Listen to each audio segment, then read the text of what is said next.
বাজি কারখানায় বিস্ফোরণ। দর্শকদের সামনে সেই ছবি রাখবো, তুমি আমাদের সঙ্গে থাকো।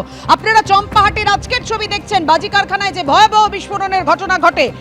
এগরার বেআইনি বাজি কারখানায় বিস্ফোরণ ঘটে, 11 জনের বিস্ফোরণ ঘটেছিল 16ই মে। এগরায় বেআইনি বাজি কারখানায় 11 জনের মৃত্যু হয়েছিল। পাশাপাশি রেখেছি চম্পাহাটি এবং এগরার ছবি। এর আগে বজবজে বেআইনিভাবে মজুদ বাজিতে বিস্ফোরণে 3 জনের মৃত্যু হয়।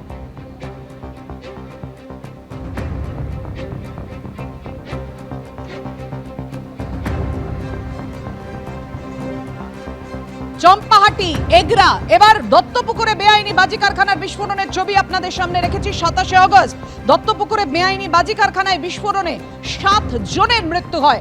অর্থাৎ একের পর এক বাজি কারখানায় মৃত্যু, ভয়াবহ বিস্ফোরণ এবং একের পর এক প্রাণ কেড়ে নিয়েছিল। কিন্তু তারপরেও প্রশাসনের নজরদারি কোথায়?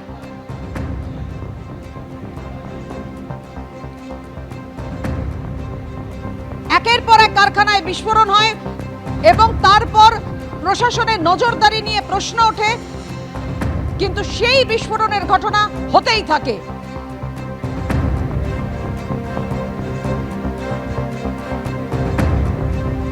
চম্পাহাটিতে ফের ভয়াবহ বিস্ফোরণ বাজি কারখানায়। এক প্রত্যক্ষদর্শী, তিনি কি বলেছেন রাখবো আপনাদের সামনে। বলো মানে আমাদের কালীপুজোর বাজারে বলতে মার্কেট খুব খারাপ ছিল, অনেকের বাজি বিক্রি হয়নি। উনি একটা দোকানদার, ওনার বাজি বিক্রি হয়নি। ওনার একটা কিছু মাল ওনার ছিল, সেই মালটা একটা ঘরে রাখা ছিল, ঠিক আছে। এবার ওনার বউ রান্না করছিল, হঠাৎ গ্যাস সিলিন্ডার বাস্ট হয়ে গেছে। বাস্ট হয়ে যাওয়ার পর ওই আগুনটা ছিটকে যে ঘরে মাল ছিল না, ওই ঘরে এতে পড়ে আগুনটা লেগে গেছে। তার ফলে কজন হয়েছে? 3 জন ইঞ্জুরিড হয়েছে। আমরা চিত্তরঞ্জনে ট্রান্সফার করে দিয়েছি।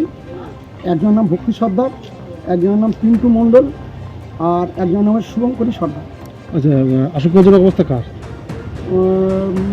ওই শুভঙ্করী সর্দারের একটু আশঙ্কাজনক অবস্থা আছে। আচ্ছা, বাড়িটা কার তাহলে? বাড়িটা হচ্ছে পিন্টু সর্দারের, পিন্টু মণ্ডলের।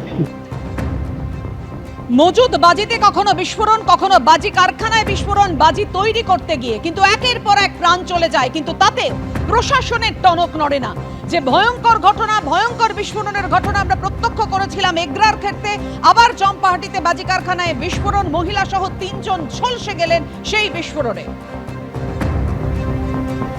এগরায় বাজি কারখানায় বিস্ফোরণের ছবি আপনাদের সামনে রেখেছি। একেবারে ভগ্নস্তূপ, পুড়ে সব ছাই হয়ে গিয়েছিল। এবং এগরায় বেআইনি বাজি কারখানায় বিস্ফোরণে 11 জনের মৃত্যু হয়েছিল। পাশাপাশি রেখেছি দত্তপুকুরে বেআইনি বাজি কারখানায় বিস্ফোরণে যে 7 জনের মৃত্যু হয়েছিল, বাড়ির চাল পর্যন্ত উড়ে গিয়েছিল, সেই ছবি আপনাদের সামনে রেখেছি। 27শে আগস্ট